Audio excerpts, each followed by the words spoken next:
हाँ मन्ने असी ड्राइवर लोग हैं और ये भी मन्ने है कि साडा ड्राइवरी शोभा तुसी आम गिनदे हो, लेकिन इसका ये नहीं मतलब कि हर हैरा गहरा नत्थू खैरा रोड ते खड़ा करके सानू फालतू फालतू बकवास करे, साडे नाल बदतमीजी करे।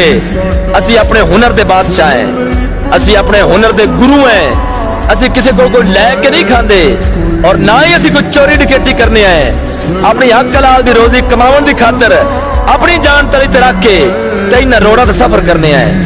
हर बंदा सानू गल्लां सुना के गुजर जाता है, लेकिन इनका मतलब ये नहीं कि असी अपनी मस्ती च हैं, साडी मजबूरी का तुसी नजायज फायदा उठाओ। गवर्नमेंट ने साडी जेब विच हैवी लाइसेंस पाए हुए ने।